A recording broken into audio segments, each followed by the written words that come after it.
रानी की मम्मी रानी को बार बार अपने घर आने के लिए कह रही थी।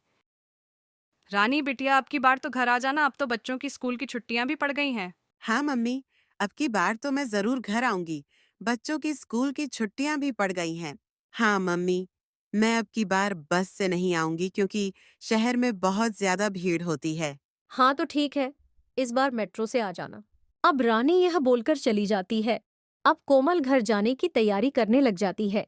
टीनू और मीनू के स्कूल की छुट्टियां भी पड़ी हुई थी, इसलिए रानी अब उनके कपड़े भी पैक करने लग गई। तब तक रानी का पति भी शाम को घर आ जाता है। ए जी, सुनते हो क्या? जब से आप आई हो, मुझे और कुछ तो सुनाई देता ही नहीं। केवल आपकी ही आवाज सुनाई देती है। आज बाजार में मुझे मेरी मम्मी मिली थी।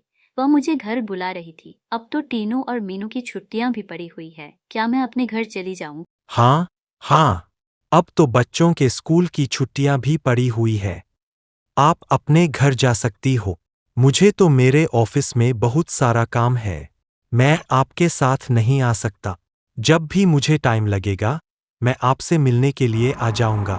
रानी और बच्चे अपने घर आ जाते हैं। जब रानी घर पर आई तो उसकी भाभी घर पर नहीं थी। नानी नानी, हम आ गए। आप कहाँ पर हो?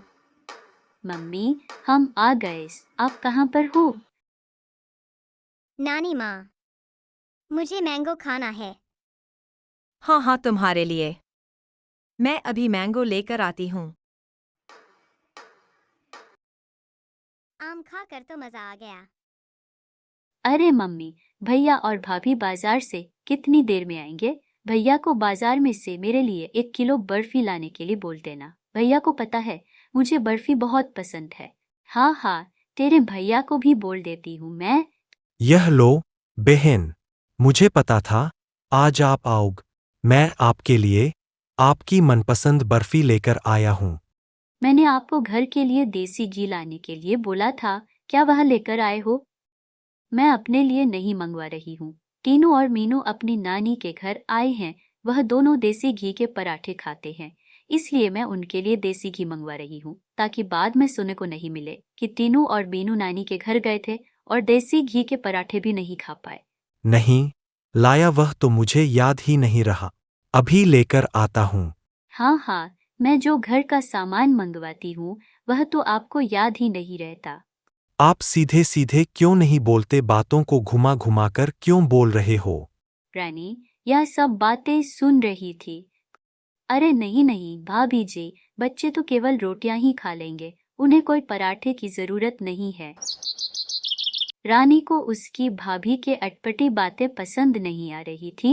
एक दिन बच्चे और मामा सभी मॉल में घूमने जाते हैं, परंतु वहां भी रानी की भाभी अटपटा व्यवहार करती है।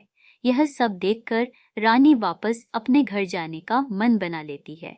परंतु जब रानी की भाभी को पता चलता है कि रानी उसकी वजह से वापस जा रही है, तो रानी की भाभी रानी से माफी मांग लेती है। इसके बाद सभी आपस में बड़े प्यार से रहने लग जाते हैं।